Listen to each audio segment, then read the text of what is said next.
बलं बलिनां चापरेषां परे परे स्थिर जंगमाये ब्रह्मादयो ये नवशः प्रणीताः। कहा हमारे भगवान तो ब्रह्मा जी को भी बल देते। हिरण्यकश्यपु आई गुस्सा, कहता है बता कहाँ है तेरे भगवान, कहाँ है तेरा राम, कौसौ तव राम है, कहाँ है तेरा प्रभु। हिरण्यकश्यपु ने जब पूछा प्रहलाद जी को हंसी आ गई। प्रहलाद जी कहते हैं पिताजी आप क्वेश्चन गलत पूछ रहे हैं। आप पूछ रहे हो कि भगवान कहाँ है, ऐसी कौन सी जगह है जहाँ भगवान नहीं है। अग जग में सब रहत विरागी प्रेम ते प्रभु प्रगट ही जिमी आगे। बोले भगवान तो हर जगह है। बोले अच्छा हर जगह है, बोले हाँ। बोले खम्बे में भी है, बोले हाँ। तो बोले क्वासौ यदि सर्वत्र तो कस्मात स्तंभे न दृश्यते। बोले अगर तेरा भगवान हर जगह है तो हमें खंबे में क्यों नहीं दिख रहा है। प्रहलाद जी कहते हैं पिताजी तुम्हारे पास दृष्टि तो है लेकिन भगवान को देखने को दृष्टि कोण नहीं है। बोले वृंदावन में हरिलाल की। बोले दृष्टि तो है पर दृष्टि कोण नहीं है। हमें भगवान दिख रहे हैं, तुम्हें नहीं दिखा रहे। तो क्रोध में एक घूंसे का प्रहार जैसे खंबे पर किया, खंबा विदीर्ण हो गया। धन्य है भगवान, भक्त की भावना को तदाकार करने के लिए, भक्त की भावना को साकार करने के लिए भगवान खंब में से नरसिंह बनाकर प्रकट हो गए। बोल नरसिंह भगवान की। गगड़ गड़गड़ानो खंब फाटो चरचरानो है निकसो एक नाहर को रूप अति भयानक। उसी समय भगवान उस खंब में से निकले, बड़ा भयंकर रूप, आधे मनुष्य आधे सिंह, आधे शेर आधे मनुष्य। हिरण्यकश्यपु को पकड़ा जकड़ा गोद में बैठा लिया। हिरण्यकश्यपु को गोद में बैठाया। भगवान कहते हैं कहो बेटा बहुत वरदान मांगे तूने वरदान मांगा था कि ना हम दिन में मरे ना हम रात में मरे। तो देखो न अब दिन है न रात है। तुमने वरदान मांगा था कि न अंदर मरे न बाहर मरे। तो देखो न तुम अंदर बैठे न बाहर बैठे, तुम बैठे हो देरी पे। देरी घर में न अंदर में आ तो न बाहर में आ। देरी तो सब जाना, देरी ने अंदर में आ न बाहर में। इसे देरी पे बैठो नहीं जा। हमने तो सुनी है कछु जने कह रहे थे महाराज देरी पे नहीं बैठो जा, देरी सास की मूड का हाथ है। अभी तो सास ही है जाने की मूड का हाथ है क्या नहीं। हालांकि अब तो धीरे धीरे करके देरी बेटा जा रहा है। जब से टाइल्स को घर बन रहा है घरों में देरी नहीं होती। और एक बात आपने अंदाज करो हुई कि जब से घर में देरी मिटबो बंद हो गई, जब से देरी नहीं होती घर में तो आदमों को भी देरी नहीं लगे। अरे भैया उनको तो देरी नहीं लगी, बताओ वे बीमार हो गए। यही क्या वे हो जाते नहीं कि देरी तो नहीं लगी। कहीं बताओ देरी नहीं लगी थी, अस्पताल में पहुंची। तो जब से देरी मिटन लगी फिर आदमी को देरी नहीं लगी। भगवान ने हिरण्यकश्यपु को गोद में बिठाया, कहा बहुत वरदान मांगे थे। एक वरदान मांगा था कि ना मरे से मरे ना जीवित से मरे, जो बड़ा खतरनाक वरदान। तो शरीर में ऐसा कौन सा अंग है कि न जो मरे में आ तो न जिंदा में आ। बोले यह है हमारे नख यानी नाखून। जैसे ही बढ़ गए हैं अगर तो जितने बड़े हैं उतने काटो सो तो कोई दिक्कत नहीं, लेकिन अगर वो नाखून के साथ में खाल कट जाए फिर देखो कष्ट होत कर नहीं। तो नाखून ऐसे अंग है कि ना जो जिंदा में आते ना मरे में। भगवान कहते बेटा बहुत वरदान मांगे, तुमने मांगा था ना अस्त्र से मरे ना शस्त्र से मरे। हिरण्यकश्यपु कहता है तो आपको जरूरत ही कहाँ है अस्त्र शस्त्र की। ये इतने बड़े बड़े नाखून जहाँ धर दे होते पलाऊ से हो गए। बोल वृंदावन में हरिलाल की जय। भगवान नरसिंह ने अपने बड़े नुकीले नाखूनों से इसके वक्षस्थल को उदीर्ण किया, इसका वध हो गया। दिव्य ज्योति भगवान में समा गई। देवता ताली बजाने लगे। बोले नरसिंह भगवान की जय, भक्त वत्सल भगवान की जय। भगवान ने हिरण्यकश्यपु का वध किया। प्रहलाद जी भगवान की स्तुति कर रहे हैं। भगवान कहते हैं, पुत्र प्रहलाद, तुझे बहुत कष्ट सहना पड़ा। प्रहलाद जी कहते हैं, प्रभु यदि आपको प्राप्त करने में हमें कुछ कष्ट हुआ है तो मैं आपसे यही प्रार्थना करूंगा कि आप तो मुझे ऐसे ही कष्ट देते रहो। बोल वृंदावन बिहारी लाल की। भगवान नरसिंह कहते हैं प्रहलाद जी से, प्रहलाद मांगो क्या वरदान चाहिए। तो प्रहलाद जी ने बड़ा अटपटा वरदान मांगा। प्रहलाद जी कहते हैं, प्रभु अगर हमें वरदान देना चाहते हो तो हमें तो ऐसा वरदान दो कि हमारी 5 पत्नी हमारी बात माना करेगी। प्रहलाद जी कह रहे हैं कि हमारी 5 पत्नी हमारी बात माना करेगी। भगवान कहने लगे प्रहलाद जी से कि बेटा 6 साल की तो तुम हो, तुम्हारी 5 पत्नी कहाँ से आ गई? 5 पत्नी कहाँ से आ गई? प्रहलाद जी कहते हैं, प्रभु ये 5 पत्नी और कोई नहीं, हमारी 5 इंद्रियां ही हमारी 5 पत्नियां हैं। बोलो वृंदावन में हरि लाल की। 5 इंद्रियां ही यह नचा रही हैं हमें सारे पे। आंख चाहती है कि बढ़िया सुंदर दृश्य मिले, नासिका चाहती है कि बढ़िया सुगंध मिले, कान चाहते हैं कि बढ़िया संगीत मिले, जिह्वा चाहती है कि बढ़िया स्वाद मिले, हाथ चाहते हैं स्पर्श मिले। तो यह 5 इंद्रियां ही पंच पत्नियां हैं। जो इनके चक्कर में पड़ा तो ही धीरे धीरे धीरे भगवान से दूर हुआ। इसलिए इन इंद्रियों पर नियंत्रण करो। भगवान कहते हैं प्रहलाद जी से, पुत्र तू 5 पत्नियों की कहता है, जब तूने 6 साल की अवस्था में साक्षात मुझे प्राप्त कर लिया तो तुझे इन 5 इंद्रियों से डरने की कोई आवश्यकता नहीं है। बोलिए भक्त वत्सल भगवान की जय। भगवान प्रसन्न हो गए। प्रहलाद जी को 1 मनवंतर तक का राज्य प्रदान किया। इनको भगवान ने राजा बनाया, 1 मनवंतर का राज्य दिया। इसके अनंतर अब कथा वर्ण धर्म और स्त्री धर्म का वर्णन हुआ। अब आगे कथा आती है अष्टम स्कंद की। तो अष्टम स्कंद की कथा में मनवंतरों की कथा है। बोले अनेकानेक मनवंतर में भगवान अनेकानेक अवतार लेते हैं। एक मनवंतर का नाम था तामस। चाक्षुष नाम के मनवंतर में भगवान ने हरि अवतार लिया।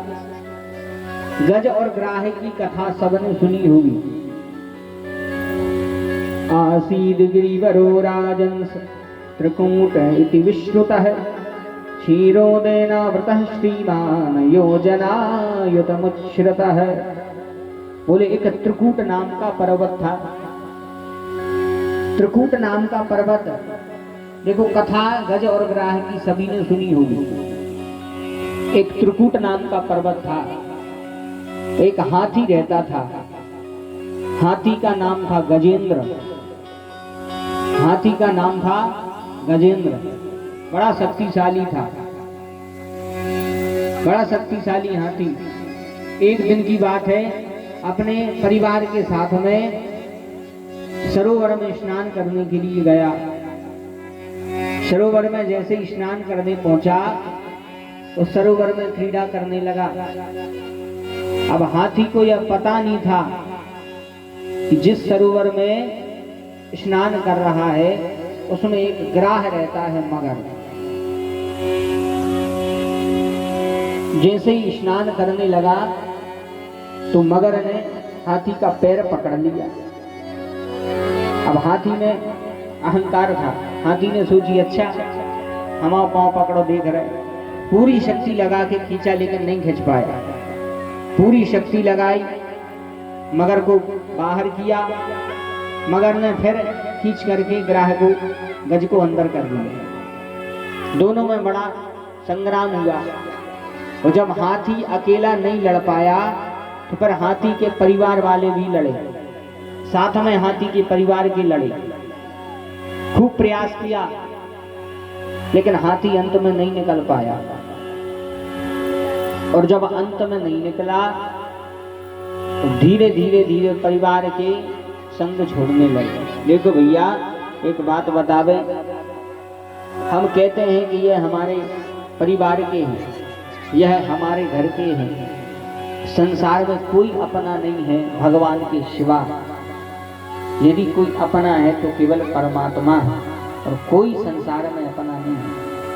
हम भली कहते हैं कि यह परिवार वाले हमारे, पुत्र हमारा, पत्नी हमारी, हमारे सगे संबंधी हमारे, कोई नहीं है अपना। जब व्यक्ति की अवस्था हो जाती है, एक अवस्था ऐसी आती है कि कुछ नहीं कर रहे हैं, अकेले जब खटिया पे पड़े पड़े, जब व्यक्ति के बस में चलना फिरना बंद हो जाता है, तो वही परिवार को जो हमने पाल पोस के बड़ो करो, जो परिवार को पूरा जीवन अपने सर्वस्व निछावर कर दिया, उस परिवार को, वे घर के सदस्य, वे लड़का वे बहू के थे, तो बता हम तो रात भर सो नहीं पा रहे, बप्पा रात भर कहीं परो परो खासत है, बोल वृंदावन वे हरिलाल की। यही कहने होगा, तो बाहर खट गया डरवा, स्वार्थ लाग करही सब प्रीति। प्रेम तभी तक है जब तक स्वार्थ चल रहा है, यहाँ बिना स्वार्थ के कोई प्रेम नहीं करता। हाथी का साथ परिवार के छोड़ने लगे धीरे धीरे धीरे धीरे करके, और अब हाथी अकेला पड़ गया। 1000 साल तक लड़ाई चली, 1000 साल तक लड़ाई चली। कभी हाथी मगरमच्छ को बाहर खींच लेता, कभी मगरमच्छ हाथी को अंदर कर लेता, लेकिन मगरमच्छ जल में रहता है, जलचर है, तो उसकी ताकत तो बढ़ती गई, हाथी की ताकत घटती गई। तो जब हाथी की ताकत घटी तो अब समय आया कि हाथी समझ गया कि अब हम बच नहीं सकते, अब हमें कोई बचा नहीं सकता। केवल तिल भर सूंड रही जल ऊपर, तब गजराज पुकारो। केवल एक तिल भर सूंड हाथी की जल के ऊपर थी, तब उस हाथी ने भगवान को पुकारा। जब संसार के समस्त रास्ते बंद हो जाते हैं, तब केवल भगवान का रास्ता ही खुला रहता है। और भगवान को आप बुला करके देखो, आपको बुलाने में देर हो जाएगी, लेकिन भगवान को आने में देर नहीं होगी। कहते हैं मुसीबतों से जो डर जाए वह जेर नहीं होता, अपनी ताकत पर जो इतराए वो शेर नहीं होता। और भगवान के दरबार में देर तो होती है, पर भगवान के दरबार में अंधेर नहीं होता। देर तो होती है लेकिन अंधेर नहीं होता। जब गज समझ गया हाथी कि अब हम बच नहीं सकते, कोई बचाने वाला नहीं है, तिल भर सूंड रही जल ऊपर, जब एक तिल सूंड अकेला जल के ऊपर थी, तब उस हाथी ने सरोवर में से एक कमल लिया, एक फूल लिया, भगवान के चरणों में समर्पित कर दिया। भगवान से कहने लगा, हे प्रभु, अब आपके अलावा मेरी कोई रक्षा नहीं कर सकता, आपके अलावा मेरी कोई रक्षा नहीं कर सकता। और बस उसी समय आंखें बंद हुई, हे प्रभु अब आप जानो, अब मैंने सब कुछ आप पर छोड़ दिया है, धन्य है भगवान।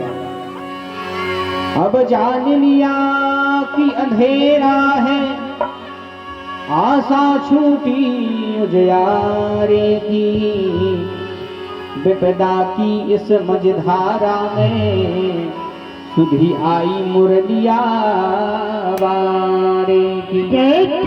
हाथी भगवान से कहने लगा, जिधर तुम छुपे हो,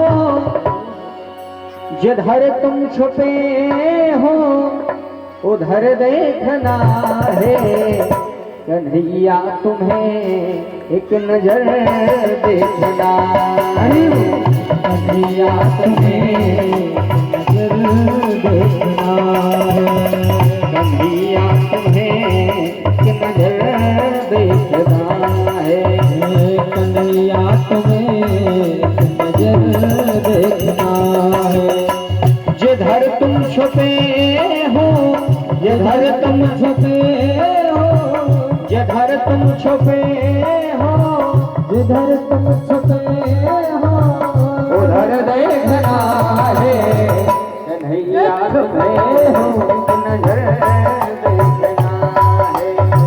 कन्हैया तुम्हें नजर देखना है।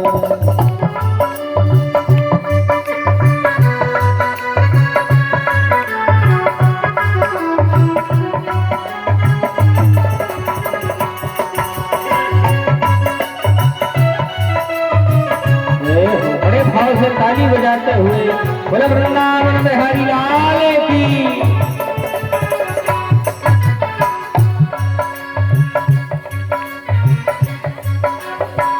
अगर तुम हो दीनों की आहों के आशिक, अगर तुम हो दीनों की आहों के आशिक, तो आहों को अपना, तो आहों को असर देखना है। कन्हैया तुम्हें नजर देखना है। कन्हैया तुम्हें नजर देखना है। जिधर तुम छुपे हो, जिधर तुम छुपे हो, उधर देखना है। कन्हैया तुम्हें नजर देखना है। कन्हैया तुम्हें नजर देखना।